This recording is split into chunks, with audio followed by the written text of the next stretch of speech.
Hi friends, welcome back to my YouTube channel. ಯಾರೆಲ್ಲ ನಮ್ಮ ಚಾನಲನ್ನು ಸಬ್ಸ್ಕ್ರೈಬ್ ಮಾಡ್ತಾ ನೋಡ್ತಾ ಇದ್ದೀರಾ, ಪ್ಲೀಸ್ ಸಬ್ಸ್ಕ್ರೈಬ್ ಮಾಡಿ ಸಪೋರ್ಟ್ ಮಾಡಿ ಫ್ರೆಂಡ್ಸ್. ಹಾಗೆ ಈ ವಿಡಿಯೋ ಇಷ್ಟ ಆದಲ್ಲಿ ಒಂದು ಲೈಕ್ ಮಾಡೋದನ್ನ ಪ್ಲೀಸ್ ಮರಿಬೇಡಿ. ಇನ್ನ ಜೊತೆ ನನ್ನ ಕತೆ ನಾಳಿನ ಸಂಚಿಕೆಯಲ್ಲಿ ಏನಾಗುತ್ತೆ ಅಂತ ನೋಡೋಣ ಬನ್ನಿ. ಸಂಚಿಕೆ ಶುರುವಿನಲ್ಲಿ ಅಜಿತ್ ಕೆಂಡ ಸೇವೆ ಮಾಡ್ತಿರೋ ವಿಡಿಯೋ ಸತ್ಯಣ್ಣ ಮೊಬೈಲ್ಗೆ ಬಂದಿರುತ್ತೆ. ನೋಡಿ ಸತ್ಯಣ್ಣ ಶಾಕ್ ಆಗಿ ಭೂಮಿ ಹತ್ರ ಬಂದ್ಬಿಟ್ಟು ಈ ವಿಡಿಯೋ ಒಂದ್ಸರಿ ನೋಡು ಅಂತ ತೋರಿಸ್ತಾರೆ. ಭೂಮಿಯ ವಿಡಿಯೋ ನೋಡಿ ತುಂಬಾ ಶಾಕ್ ಆಗಿ, ಸತ್ಯಣ್ಣ ನಂಗೆ ಒಂದ್ ಸ್ವಲ್ಪ ಫೋನ್ ಕೊಡ್ತೀರಾ ಹೇಳಿ ಅಜಿತ್ಗೆ ಫೋನ್ ಮಾಡಿ. ಸಾಹೇಬ್ರೆ ಎಲ್ಲಿದ್ದೀರೋ ಏನ್ ಮಾಡ್ತಿದ್ದೀರೋ ನಂಗೆ ಅದು ಗೊತ್ತಿಲ್ಲ, ಯಾಕೆ ಏನು ಅಂತ ಕೇಳ್ಬೇಡಿ, ಈಗಲೇ ಅರ್ಜೆಂಟ್ ಆಗಿ ಮನೆಗೆ ಬನ್ನಿ ಅಂತ ಹೇಳಿ ಭೂಮಿ ಫೋನ್ ಕಟ್ ಮಾಡ್ಬಿಡ್ತಾಳೆ. ಇದನ್ನ ಕೇಳಿಸ್ಕೊಂಡು ಅಚಿತ್ ಏನಾಗಿರ್ಬೋದು ಮನೇಲಿ, ಈ ಭೂಮಿ ಯಾಕೆ ಈ ತರ ಫೋನ್ ಕಟ್ ಮಾಡೇ ಬಿಟ್ಲಲ್ಲ, ನಾನು ಇವಾಗ ತಾನೇ ಬಂದಿದ್ದೀನಿ ಮನೆಯಿಂದ, ಯಾರಿಗೇನಾಯ್ತು, ಭೂಮಿಗೆ ಏನಾದ್ರೂ ನೋವು ಜಾಸ್ತಿ ಆಗಿರ್ಬೋದಾ? ಗಾಬರಿಯಿಂದ ಅಜಿತ್ ಮನೆಗೆ ವಾಪಸ್ ಬರ್ತಾನೆ. ಯಾಕೋ ಏನಾಯ್ತು ಅಂತ ಕೆಳಗಡೆ ಸಂಗೀತ ಕೇಳ್ತಾರೆ. ಇಲ್ಲಮ್ಮ ಒಂದ್ ನಿಮಿಷ ಬಂದೆ ಅಂತ ಹೇಳಿ ಅಜಿತ್ ಸೀದಾ ರೂಮಿಗೆ ಓಡ್ ಬರ್ತಾನೆ. ಸ್ಟೂಲ್ ಮೇಲೆ ಕುತ್ಕೊಂಡಿರ್ತಾಳೆ. ಭೂಮಿ ಯಾಕೆ ಏನಾಯ್ತಮ್ಮ? ಅಜಿತ್ ಕೇಳ್ತಿರುವಾಗ ಭೂಮಿ ತಲೆ ಎತ್ತಿ ಮೇಲೆ ನೋಡ್ತಾಳೆ. ಕಣ್ಣಲ್ಲಿ ನೀರಿರುತ್ತೆ. ಅದನ್ನ ನೋಡ್ಕೊಂಡು ಯಾಕೆ ಭೂಮಿ ಏನಾಯ್ತು, ಯಾಕೆ ಅಳ್ತಾ ಇದೀಯಾ, ಯಾರಾದ್ರೂ ಏನಾದ್ರು ಅಂದ್ರ, ಕೈ ನೋಯ್ತಾ ಇದೆಯಾ, ಬಾ ಈಗಲೇ ಹಾಸ್ಪಿಟ್ಲಿಗೆ ಹೋಗೋಣ ಅಂತ ಚೆಕ್ ಮಾಡಿಸ್ಕೊಂಡ್ ಬರೋಣ ಅಂತ ಹೇಳಿದಾಗ ಒಂದ್ ನಿಮಿಷ ಅಂತ ಹೇಳಿ ಭೂಮಿ ಆ ವಿಡಿಯೋನ ತೋರಿಸ್ತಾಳೆ. ಅದರಲ್ಲಿ ಅಜಿತ್ ಕೆಂಡ ಸೇವೆ ಮಾಡಿರೋದಿರುತ್ತೆ. ವಿಡಿಯೋನ ಭೂಮಿಗೆ ಯಾರು ತೋರಿಸಿರೋದಂತ ಅಜಿತ್ಗೆ ಗೊತ್ತಾಗಿ ಹಿಂದೆ ನಿಂತಿರೋ ಸತ್ಯಣ್ಣನ ಹಾಗೆ ಅಜಿತ್ ಗುರಾಯಿಸ್ತಾರೆ. ನಾನೇನಕ್ಕೂ ಇಲ್ಲಪ್ಪ.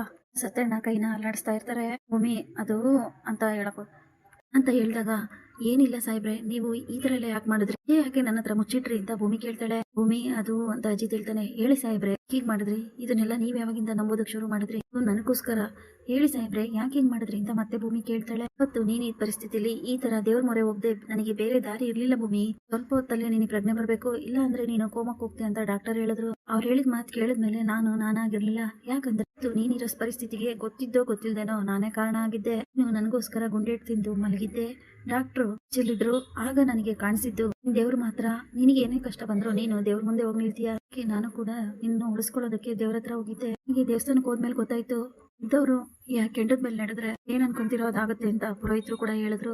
ನಾನು ನೀನ್ ಹುಷಾರಾಗ್ಲಿ ಅಂತ ಸೇವೆನ ಮಾಡ್ದೆ. ಅಜಿತ್ ಹೇಳ್ತಾನೆ, ಸಾಹೇಬ್ರೆ ಯಾಕೆ ಹೀಗೆಲ್ಲ ಮಾಡಕ್ ಹೋದ್ರಿ, ದೇವ್ರಿಗೆ ಇವ್ರು ಅಂದ್ರೆ ಆಗ್ತಾ ಇರ್ಲಿಲ್ವಲ್ಲ, ಮೇಲೆ ನಿಮಗೆ ನಂಬಿಕೆ ಇರ್ತಾ ಇರ್ಲಿಲ್ವಲ್ಲ, ಹಾಗಿದ್ಮೇಲೆ ಯಾಕೆ ಇಷ್ಟು ದೊಡ್ಡ ಸೇವೆ ಮಾಡಕ್ ಹೋದ್ರಿ, ಇಷ್ಟು ದಿನ ನನ್ನ ಹತ್ರ ಯಾಕೆ ವಿಷಯ ಎಲ್ಲ ಮುಚ್ಚಿಟ್ಟಿದ್ರಿ ಹೇಳಿ ಸಾಹೇಬ್ರೆ ಅಂತ ಹೇಳಿದಾಗ ಭೂಮಿ ನಾನೇನು ಅಷ್ಟು ದೊಡ್ಡ ಕೆಲಸ ಮಾಡಿದ್ದೀನಿ ಅಂತ ನೀನು ಗಿಲ್ಟ್ ಫೀಲ್ ಆಗೋದು ಬೇಕಾಗಿಲ್ಲ, ಇದನ್ನೆಲ್ಲ ಮಾಡಿದ್ದು ನಾನು ನನ್ನ ಸ್ವಾರ್ಥಕ್ಕೋಸ್ಕರ ಅಂತ ಅಜಿತ್ ಹೇಳ್ತಾರೆ.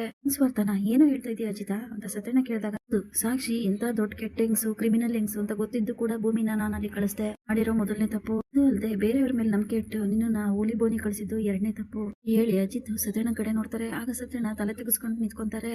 ಕೆಲ್ಸಕ್ಕೆ ನಾನು ನಿನ್ನನ್ನ ಬಳಸ್ಕೊಂಡಿದ್ದು ನನ್ ಮೂರನೇ ತಪ್ಪು. ಎಲ್ಲ ತಪ್ಪನ್ನ ನಾನು ಮಾಡಿರ್ಬೇಕಾದ್ರೆ ನಾನು ಅದನ್ನೆಲ್ಲ ಮಾಡ್ಲೇಬೇಕಾಗಿತ್ತು ಭೂಮಿ. ಇದು ನಿಜವಾಗ್ಲೂ ನಾನು ದೇವ್ರ ಮೇಲೆ ಭಕ್ತಿ ಇಟ್ಟು ಅದನ್ನೆಲ್ಲ ಮಾಡಿದೆ.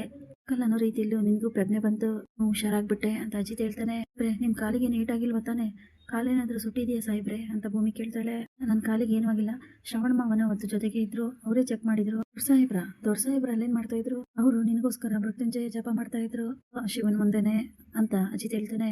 ಅಮ್ಮ ಜೈಲಿಗೆ ಹೋದ್ಮೇಲೆ ನಾನ್ ಸತ್ರೆ ನನ್ ಮುಂದೆ ಕಣ್ಣೀರ್ ಹಾಕೋಕೆ ಒಬ್ರು ಇಲ್ವಲ್ಲ ಅಂತ ಅನ್ಕೊಂಡಿದ್ದೆ, ನಾನು ಇಷ್ಟೆಲ್ಲರೂ ಜನರ ಪ್ರೀತಿನ ಗಳಿಸಿದಿನ, ನಂಗೆ ತುಂಬಾನೇ ಖುಷಿ ಆಗ್ತಿದೆ ಸಾಹೇಬ್ರೆ ಅಂತ ಭೂಮಿ ಹೇಳೋದು ಶುರು ಮಾಡ್ತಾಳೆ. ಬಿಡ್ತೋನು ಯಾಕೆ ಮಾತಿಗೂ ಸಹಾಯ ಮಾತಾಡ್ತೀಯ ನೀನು, ಎಲ್ರಿಗೂ ನಿನ್ ಮೇಲೆ ಪ್ರೀತಿ ಕಾಳಜಿ ಇದೆ, ತೋರ್ಸೋದಕ್ಕೆ ಎಲ್ರಿಗೂ ಒಂದ್ ಸ್ವಲ್ಪ ಕೋಪ ಅಡ್ಡ ಬರ್ತಾ ಇದೆ, ಇದ್ರೇನೆ ಒಳ್ಳೇದ್ ಬಿಡು. ಈ 8 ತಿಂಗಳಾದ್ಮೇಲೆ ನೀನ್ ಈ ಮನೆ ಬಿಟ್ಟು ಹೋಗುವಾಗ ನಿನ್ ಮೇಲೆ ಅಟ್ಯಾಚ್ಮೆಂಟ್ ಬೆಳೆಸ್ಕೊಳ್ಳೋದು ನಂಗೆ ಇಷ್ಟ ಇಲ್ಲ. ನೀವು ಈ ಮಾತಾಡೇ ಬಿಟ್ರಾ ಅನ್ಕೊಂಡೆ ನಾನು, ಇಷ್ಟೋ ತನಕ ನಿಮ್ ಬಾಯಲ್ಲಿ ಮಾತು ಯಾಕೆ ಬಂದಿಲ್ಲ ಅಂತ. ನೀವು ಈ ಮಾತಾಡ್ಬಿಟ್ರಲ್ಲ ಸಾಹೇಬ್ರೆ ಅಂತ ಭೂಮಿ ಸ್ವಲ್ಪ ದೂರ ಹೋಗಿ ನಿಂತ್ಕೊಂತಾಳೆ. ಏನೋ ಇದೆಲ್ಲ ಈ ಸಮಯದಲ್ಲೂ ಆ ಮಾತೆಲ್ಲ ಬೇಕೇನೋ, ನಾನೇ ನಾಡಬಾರ್ದು ಮಾತಾಡ್ದೆ, ನಾನು ಹೇಳಿ ಸತ್ಯನ ತಾನೆ, ಅದು ಅಲ್ಲದೆ ವಿಷಯ ಹೇಳೋದಕ್ಕೆ ನನ್ನ ಇಷ್ಟು ಅರ್ಜೆಂಟ್ ಆಗಿ ಕರ್ಸ್ಕೊಳ್ಳೋ ಅವಶ್ಯಕತೆ ಇತ್ತ, ಏನೋ ಆಗೋಯ್ತು ಅಂತ ಹೇಳಿ ಕೆಲಸ ಕಾರ್ಯ ಎಲ್ಲ ಬಿಟ್ಟು ಬಂದೆ, ಹತ್ರ ಜಾಸ್ತಿ ಸಮಯ ಇಲ್ಲ, ನಾವೇನಾದ್ರೂ ಡಿಲೇ ಮಾಡಿದ್ರೆ ಆ ರಾಣ ಮತ್ತೆ ಸಾಕ್ಷಿ ತಪ್ಪಿಸ್ಕೊಳ್ಳೋ ಸಾಧ್ಯತೆ ಇದೆ. ಎಷ್ಟಾಗುತ್ತೋ ಅಷ್ಟು ಬೇಗ ರಾಣ ಮತ್ತೆ ಸಾಕ್ಷಿಗೆ ಒಂದ್ ಗತಿ ಕಾಣಿಸ್ಬೇಕು, ಇಲ್ಲ ಅಂದ್ರೆ ಅಷ್ಟರಲ್ಲಿ ನನ್ನ ಟ್ರಾನ್ಸ್ಫರ್ ಆರ್ಡರ್ ಬರುತ್ತೆ, ಆಗ ನನಗೆ ಬೇರೆ ದಾರಿನೇ ಇರಲ್ಲ, ನಾನು ಇಲ್ಲಿಂದ ಡೆಲ್ಲಿಗೆ ಹೊರಡ್ಲೇಬೇಕಾಗತ್ತೆ.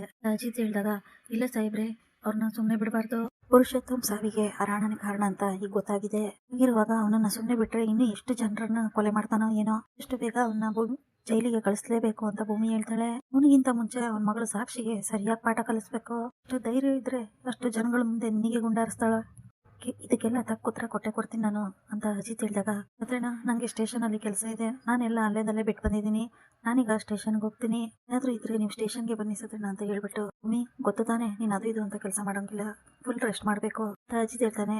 ಗೊತ್ತು ಸಾಹೇಬ್ರೆ ನೀವು ನನ್ನ ಬಗ್ಗೆ ಏನು ಯೋಚನೆ ಮಾಡ್ಬೇಡಿ ಅಂತ ಭೂಮಿ ಹೇಳ್ತಾಳೆ. ಸರಿ ಅಂತ ಹೇಳಿ ಅಜಿತ್ ಅಲ್ಲಿಂದ ಹೊರಟೋಗ್ತಾನೆ. ಏನಾಯ್ತು ಅಜಿತ ಅಷ್ಟು ಗಾಬರಿಯಿಂದ ಹೋದೆ, ಭೂಮಿ ಹುಷಾರಾಗಿದ್ದಾಳ್ತಾನೆ ಅಂತ ಸಂಗೀತ ಕೇಳ್ತಾ ಇರುವಾಗ ಶ್ರವಣ್ ಕೂಡ ಅದನ್ನ ಕೇಳಿಸ್ಕೊಂಡು, ಏನು ಭೂಮಿಗೆ ಹುಷಾರಿಲ್ವಾ, ಏನಾಯ್ತು, ಮತ್ತೆ ಕೈ ನೋವು ಬಂತಾ ಅಂತ ಗಾಬರಿಯಿಂದ ಕೇಳ್ತಾನೆ. ಅಜಿತ್ ಅವ್ರ ಕಾಳಜಿ ನೋಡಿ, ಅಮ್ಮ ಏನೂ ಆಗಿಲ್ಲ, ನಾನು ಕೆಂಡದ ಮೇಲೆ ನಡೆದಿದ್ನಲ್ವಾ, ಅದನ್ನ ವಿಡಿಯೋ ನೋಡಿ ಸ್ವಲ್ಪ ಎಮೋಷನಲ್ ಆದ್ಲು ಭೂಮಿ, ಅಷ್ಟೇ. ನನಗೆ ಸ್ಟೇಷನ್ ಅಲ್ಲಿ ತುಂಬಾ ಕೆಲಸ ಇದೆ, ನಾನೇನು ಬರ್ತೀನಿ ಅಂತ ಅಜಿತ್ ಅಲ್ಲಿಂದ ಹೊರಡ್ತಾನೆ. ಈ ಕಡೆ ರಾಮು ಸ್ಟೆಪ್ ಇಳ್ಕೊಂಡ್ಬಂದ್ಬಿಟ್ಟು, ಸಂಗೀತ ಇವಾಗ ಹುಷಾರಾಗಿದ್ಯಾ ಅಂತ ಕೇಳ್ತಾರೆ. ಹ್ಞೂನ್ರಿ ಹುಷಾರಾಗಿದ್ದೀನಿ, ನನಗೇನಾಗಿದೆ ಅಂತ ಸಂಗೀತ ಹೇಳ್ತಾರೆ. ಅಲ್ಲ ಆಗ್ಲೇ ತಲೆ ಸುತ್ತಾ ಇದೆ, ನನ್ನ ಜೊತೆನೇ ಇರಿ, ಎಲ್ಲೂ ಹೋಗ್ಬೇಡಿ ಅಂತ ಇದ್ದೆ, ನಾನು ನೋಡಿದ್ರೆ ನನಗೇನಾಗಿದೆ ಅಂತ ಕೇಳ್ತಿದ್ಯಲ್ಲ, ಅಷ್ಟಕ್ಕೂ ನಿನಗೇನಾಯ್ತು, ಅದು ಅಲ್ಲದೆ ಡಾಕ್ಟರ್ ಏನ್ ಬರೋದು ಬೇಡ, ನೀವು ಜೊತೆಗಿದ್ರೆ ಅಷ್ಟೇ ಸಾಕು ಅಂತ ಹೇಳ್ತಾ ಇದ್ದೆ ಅಂತ ಹೇಳಿ ಡಾಕ್ಟರ್ನು ಸಹ ಅರ್ಧದವರೆಗೆ ಬಂದವ್ರನ್ನ ವಾಪಸ್ ಕಳಿಸ್ದೆ. ನೀನೀಗ ಆರಾಮಾಗಿದೆಯಲ್ಲ, ಪಾಪ ರಾಣ ಅವರು ಫೋನ್ ಮಾಡಿದ್ರು, ಅವ್ರ ಮನೆಗಾದ್ರೂ ಹೋಗಿ ಬರ್ತಾ ಇದ್ದೆ ನಾನು ಅಂತ ರಾಮ್ ಹೇಳ್ತಾರೆ. ಆಗ ಶ್ರವಣ್, ಏನು ರಾಣ ಫೋನ್ ಮಾಡಿದ್ರಾ ಅಂತ ಕೇಳ್ತಾನೆ. ಬಾವ ರಾಣ ಫೋನ್ ಮಾಡಿದ್ರು, ಅದೇನೋ ಬೇರೆ ಬಿಸ್ನೆಸ್ ವಿಷಯವಾಗಿ ಮಾತಾಡ್ಬೇಕು ಅಂತ, ಅಲ್ಲಿ ಹೋಗೋಣ ಅನ್ನುವಷ್ಟರಲ್ಲಿ ಸಂಗೀತ ತಲೆ ಸುತ್ತಾ ಇದೆ ಅಂತ ಹೇಳಿದ್ಲು. ಇವತ್ತು ಪೂರ್ತಿ ನನ್ನ ಜೊತೆಗೆ ಇರ್ಬೇಕಂತ ಆಟ ಮಾಡಿದ್ಲು, ಅದಕ್ಕೆ ರಾಣ ಓದಿಲ್ಲ ಅಂತ ಮೆಸೇಜ್ ಆಗ್ತೆ ಅಂತ ರಾಮ್ ಹೇಳಿದಾಗ ಸಂಗೀತ ಮುಖ ನೋಡ್ತಾನೆ ಶ್ರವಣ್. ಸಂಗೀತ ತಲೆ ತಗ್ಸಿರೋದು ನೋಡ್ಕೊಂಡು, ಇದೆಲ್ಲ ಸಂಗೀತ ಆಡ್ತಾ ಇರೋ ನಾಟಕ ಅಂತ ಶ್ರವಣ್ಗೆ ಗೊತ್ತಾಗುತ್ತೆ. ಒಳ್ಳೇದಾಯ್ತು ಬಿಡಿ ಬಾಬಾ, ಅವಳೇಗೋ ನಿಮ್ ಜೊತೆ ಇರ್ಬೇಕಂತ ಆಸೆ ಪಡ್ತಾ ಇದ್ಲಲ್ವಾ, ಮತ್ತೆಲ್ಲ ಅವಳ ಜೊತೆಗೆ ಇರಿ, ಮುಂದೆ ನೋಡೋಣ ಅಂತ ಹೇಳ್ಬಿಟ್ಟು ಶ್ರವಣ್ ಅಲ್ಲಿಂದ ಹೋಗ್ತಾರೆ. ಸರಿ ನೋಡಿದ್ರ, ಶ್ರವಣ್ ಕೂಡ ಹಾಗೆ ಹೇಳ್ದ, ನೀವು ಇವತ್ತು ನಾನು ಬಿಟ್ಟು ಎಲ್ಲೂ ಹೋಗಾಗಿಲ್ಲ, ನನ್ನ ಜೊತೆನೇ ಇರ್ಬೇಕು ಅಂತ ಸಂಗೀತ ಹೇಳಿದಾಗ, ಇದೇನ್ ಸಂಗೀತ ಒಳ್ಳೆ ಹೊಸ್ತಾಗ ಮದ್ವೆ ಆಗಿರೋ ಗಂಡ ಹೆಂಡತಿ ತರ ಆಡ್ತಾ ಇದೆಯಾ. ರಾಮ್ ಹೇಳ್ತಾರೆ, ರೀ ಮದ್ವೆ ಆದ್ರೆ ಮಾತ್ರ ಗಂಡನ ಮೇಲೆ ಪ್ರೀತಿ ಇರ್ಬೇಕಾ, ನನಗೆ ನಿಮ್ ಮೇಲೆ ಮುಂಚೆ ಎಷ್ಟು ಪ್ರೀತಿ ಇತ್ತೋ ಈಗ್ಲೂ ಅಷ್ಟೇ ಪ್ರೀತಿ ಇದೆ. ಹೆಂಡತಿಗೆ ಏನಾದ್ರು ಆದಾಗ ಗಂಡ ಜೊತೆಗೆ ಇರ್ಬೇಕು ಅಂತ ಹೆಂಡತಿ ಆಸೆ ಪಡೋದು ತಪ್ಪಾ, ತಪ್ಪೇನಿಲ್ಲ, ಅದಕ್ಕೆ ತಾನೇ ಕೆಲಸ ಕಾರ್ಯ ಎಲ್ಲ ಬಿಟ್ಟು ನಿನ್ ಜೊತೆ ಇರೋದು. ರಾಮ್ ಹೇಳ್ತಾರೆ, ಸರಿ ಆಯ್ತು ಸಂಗೀತ, ನಾನು ರೂಮಲ್ಲಿ ಇರ್ತೀನಿ, ಏನಾದ್ರೂ ಬೇಕಾದ್ರೆ ಕರಿ ಅಂತ ಹೇಳ್ಬಿಟ್ಟು ರೂಮಿಗೆ ಹೋಗ್ತಾರೆ. ಆಗ ರಾಮ್ಗೆ ರಾಣ ಹೇಳಿರೋ ಮಾತುಗಳೇ ನೆನಪಾಗ್ತಾ ಇರುತ್ತೆ. ಬಿಸ್ನೆಸ್ ಡೀಲರ್ಸ್ ಬರ್ತಾರೆ ಹಂಗೆ ಹಿಂಗೆ ಅಂತ ಹೇಳ್ತಾ ಇದ್ದಿದ್ದು, ಚೇಚೆ ನಾನೇನಾದ್ರೂ ಹೋಗಿಲ್ಲ ಅಂದ್ರೆ ನನ್ನ ಮೇಲೆ ಕೋಪ ಮಾಡ್ಕೊಂತಾರೆ. ಅದಕ್ಕೆ ಅಜಿತ್ ಹುಡುಗಿಗೆ ಎಷ್ಟೆಲ್ಲ ಅವಮಾನ ಮಾಡಿದಾನೆ, ನಾನು ಬೇಜಾರು ಮಾಡಿದ್ರೆ ಅವರು ಆಮೇಲೆ ನಮ್ಮ ವಿರುದ್ಧನೇ ತಿರುಗಿಬಿದ್ರೆ ಏನ್ ಮಾಡೋದು. ನಾನೀಗ ಒಂದ್ ಕೆಲಸ ಮಾಡ್ತೀನಿ, ಸಂಗೀತ ಈಗ ಹುಷಾರಾಗಿದ್ದಾಳೆ, ನಾನೊಂದು ½ ಅಲ್ಲಿ ಮನೆಗೆ ಹೋಗಿ ಬಂದ್ಬಿಡ್ತೀನಿ ಅಂತ ಹೇಳ್ಬಿಟ್ಟು ರಾಮು ಫುಲ್ ರೆಡಿ ಆಗಿ ಕೆಳಗಡೆ ಬರ್ತಾನೆ. ಆಗ ಸಂಗೀತ ಭೂಮಿ ರೂಮ್ಗೆ ಹೋಗ್ತಾ ಇರೋದನ್ನ ನೋಡ್ಕೊಂಡು, ಒಳ್ಳೇದೇ ಆಯ್ತು, ಹುಡುಗಿ ರೂಮ್ಗೆ ಹೋದ್ರೆ ಬರೋದು 1 ಗಂಟೆ ಆಗುತ್ತೆ, ಅಷ್ಟರೊಳಗೆ ರಾಣ ಸರ್ನ ಮಾತಾಡ್ಸ್ಕೊಂಡ್ ಬರ್ತೀನಿ ಅಂತ ಹೇಳ್ಬಿಟ್ಟು ರಾಣ ಮನೆಗೆ ಬರ್ತಾನೆ. ರಾಮ್ ಕಡೆ ರಾಮ್ ಬಂದಿರೋದನ್ನ ನೋಡ್ಬಿಟ್ಟು, ಓಹೋ ಏನ್ ಮಿಸ್ಟರ್ ರಾಮ್ ಬರೋದಿಲ್ಲ ಅಂತ ಹೇಳಿದ್ರಿ, ಬಂದ್ಬಿಟ್ಟಿದ್ದೀರಾ. ರಾಣ ಕೇಳ್ತಾನೆ, ಹೌದು ಸರ್, ನೀವು ಅಷ್ಟು ಕರೆದ ಮೇಲೆ ಬರಲ್ಲ ಅನ್ನಕ್ಕಾಗತ್ತಾ, ವೈಫಿಗೆ ಒಂದ್ ಸ್ವಲ್ಪ ಹುಷಾರಿರ್ಲಿಲ್ಲ, ಹಾಗಾಗಿ ಬರೋಕ್ಕಾಗಲ್ಲ ಅಂತ ಅನ್ಕೊಂಡೆ, ಈಗ ಅವಳು ಹುಷಾರಾದ್ಲು, ಅದಕ್ಕೆ ಬಂದೆ, ಒಳ್ಳೇದೇ ಆಯ್ತು ಬಿಡಿ ಅಂತ ರಾಣ ಹೇಳ್ತಾನೆ. ರಾಣ ಸರ್, ನಾನ್ ನಿಮ್ಮ ಹತ್ರ ಒಂದ್ ಸ್ವಲ್ಪ ಮಾತಾಡ್ಬೇಕಿತ್ತು, ನಾನು ನಿಮಗೆ ತುಂಬಾ ದಿನದಿಂದ ಕಾಲ್ ಮಾಡ್ತಾ ಇದ್ದೆ, ನೀವೊಂದ್ ಸ್ವಲ್ಪ ಬಿಸಿ ಆಗಿದ್ರಲ್ವಾ, ಹಾಗಾಗಿ ನಿಮ್ಮ ಹತ್ರ ಮಾತಾಡೋಕ್ಕಾಗ್ಲಿಲ್ಲ, ಇದು ನನ್ನ ಮಗನ್ ಟ್ರಾನ್ಸ್ಫರ್ ವಿಷಯ, ನೀವೇ ಅಲ್ವಾ ಅದನ್ನ ಹೋಲ್ಡ್ ಮಾಡಿದ್ದು ಅಂತ ರಾಮ್ ಹೇಳ್ತಾರೆ. ಇರಿ ಮಿಸ್ಟರ್ ರಾಮ್, ಯಾಕಷ್ಟು ಅರ್ಜೆಂಟ್ ಮಾಡ್ತಾ ಇದ್ದೀರಾ, ನಿಮ್ಮ ಮಗನಿಂದ ನಮಗ್ ತೊಂದರೆ ಆಗಿರೋದು 1, 2 ಅಲ್ಲ, ಬೇಕಾದಷ್ಟು, ನಾವೇನ ಪಾಪ ಅಂತ ನಿಮಗ್ ಸಹಾಯ ಮಾಡಿದ್ರೆ, ಆದ್ರೆ ನೀವು ನಿಮ್ ಮಗನ್ ಬಿಟ್ಟು ಅವಮಾನ ಮಾಡಿಸ್ತೀರಾ, ಸಾಲದಕ್ಕೆ ಹೆಂಡತಿ ಬಂದು ನಮ್ಮ ಮಾನ ಮರ್ಯಾದೆ ಕಳಿಯಕ್ ನೋಡ್ತಾ ಇದ್ದಾಳೆ, ಹಾಗಿದ್ಮೇಲೆ ನಾವು ನಿಮ್ ಮಗಂಗೆ ಸರಿಯಾಗಿ ಬುದ್ಧಿ ಕಲಿಸ್ಬೇಕಲ್ವಾ ಅಂತ ರಾಣ ಹೇಳ್ತಾನೆ. ಅಯ್ಯೋ ಇದ್ರಲ್ಲಿ ನನ್ ಮಗಂದು ಏನು ತಪ್ಪಿಲ್ಲ, ಆ ಹುಡುಗಿ ಒಬ್ಳಿದಾಳಲ್ಲ, ಅವಳಿಂದಾನೆ ನನ್ ಮಗ ಎಲ್ಲದನ್ನು ತಪ್ಪಾಗಿ ತಿಳ್ಕೊಂತಾ ಇದ್ದಾನೆ, ಮಗಂಗೆ ಏನು ಮಾಡ್ಬೇಡ್ರಿ, ಅವನು ತುಂಬಾನೇ ಒಳ್ಳೆಯವನು, ಆಮೇಲೆ ನಿಮಗೆ ಏನೇ ಕೋಪ ಇದ್ರು ನೀವೆಲ್ಲ ನನಗೆ ಹೇಳಿ, ನಾನು ಬಗೆಹರಿಸ್ತೀನಿ, ದಯವಿಟ್ಟು ನಮ್ಮ ಮಗಂಗೆ ಏನು ಮಾಡ್ಬೇಡಿ, ಬಿಟ್ಬಿಡಿ ಅಂತ ರಾಮ್ ಹೇಳ್ತಾರೆ. ಬಿಡ್ತೀವಿ, ಅದಕ್ಕೆ ತಾನೇ ನಿಮ್ಮನ್ನ ಕರ್ಸಿರೋದು, ಮಗ ತಪ್ಪು ಮಾಡಿದ್ರೆ ಅಪ್ಪಂಗೆ ಶಿಕ್ಷೆ ಕೊಡ್ಬೇಕು, ಅದಕ್ಕೆ ಮಗನ ಸರಿಯಾಗಿ ಬೆಳೆಸ್ದೇ ಇರೋ ಅವನೆಂತ ತಂದೆ, ಅದಕ್ಕೆ ಶಿಕ್ಷೆ ಕೊಡೋಣ ಅಂತ ಕರ್ಸಿದೀನಿ ಅಂತ ರಾಣ ಹೇಳ್ತಾನೆ. ಶಿಕ್ಷೆನಾ, ಏನ್ ಶಿಕ್ಷೆ ಅಂತ ರಾಮ್ ಕೇಳ್ತಾರೆ. ಗೊತ್ತಾಗುತ್ತೆ ಮಿಸ್ಟರ್ ರಾಮ್, ಏಯ್ ಬಂದ್ರು ಮನೆಗೆ ಗೆಸ್ಟ್ ಬಂದಿದ್ದಾರೆ, ಅವರಿಗೆ ಚೆನ್ನಾಗಿ ಸತ್ಕಾರ ಮಾಡ್ರಿ ಅಂತ ಸಾಕ್ಷಿ ಕರೀತಾಳೆ. ಅಲ್ಲಿಗೆ ಬೌನ್ಸರ್ಗಳು ಬಂದು ರಾಮ್ನ ಇಟ್ಕೊಳ್ತಾರೆ. ಮಾಡ್ತಿದ್ದೀರಾ ಸರ್, ದಯವಿಟ್ಟು ಇದೆಲ್ಲ ಬೇಡ, ಬಿಡಿ ಸರ್, ನನ್ನನ್ನ ಬಿಟ್ಬಿಡಿ ಅಂತ ರಾಮ್ ಕೇಳ್ಕೊಳ್ತಾ ಇದ್ರೆ, ಏನ್ರ ನೋಡ್ತಾ ಇದ್ದೀರಾ, ಇವನ್ ಮುಖಕ್ಕೆ ಸೂಟು ಬೂಟು ಬೇರೆ ಕೇಡು, ಯಾಕಿತ್ತು ಬಿಸಾಕ್ರ ಅಂತ ರಾಣ ಹೇಳಿದಾಗ, ಡ್ಯಾಡ್ ಇವನ್ನ ಆ ಪರಿಸ್ಥಿತಿಯಲ್ಲಿ ನೋಡೋ ಕರ್ಮ ನನಗೆ ಆಗ್ಬೇಕು, ನಾನು ರೂಮಲ್ಲಿ ಇರ್ತೀನಿ, ಆಮೇಲೆ ಏನ್ ಮಾಡ್ಬೇಕು ಅಂತ ಗೊತ್ತಿದೆ ತಾನೆ, ಸಾಕ್ಷಿ ಹೇಳ್ತಾಳೆ. ಗೊತ್ತಿದೆ ಮಗಳೇ ಅಂತ ರಾಣ ಹೇಳ್ತಾನೆ. ಅಂತ ಹೇಳ್ಬಿಟ್ಟು ಸಾಕ್ಷಿ ಅಲ್ಲಿಂದ ಹೊರಟೋದ್ರೆ, ಈ ಕಡೆ ರಾಣ, ಸರ್ ದಯವಿಟ್ಟು ಈಗೆಲ್ಲ ಮಾಡ್ಬೇಡಿ, ನಾನ್ ನನ್ ಮಗಂಗೆ ಬುದ್ಧಿ ಹೇಳ್ತೀನಿ, ಅವನು ನಿಮ್ ತಂಟೆಗೆ ಬರಲ್ಲ, ದಯವಿಟ್ಟು ಇದೆಲ್ಲ ಬೇಡ ಸರ್ ಅಂತ ರಾಮ್ ಕೇಳ್ಕೊಂತಾ ಇರ್ತಾನೆ. ಅಷ್ಟೇ ಕೇಳ್ಕೊಂತಾ ಇದ್ರು ರಾಮ್ ಮೈ ಮೇಲೆ ಬಟ್ಟೆನೆಲ್ಲ ಕಿತ್ತು ಹೊರತು ಬಿಸಾಕ್ಬಿಡ್ತಾರೆ.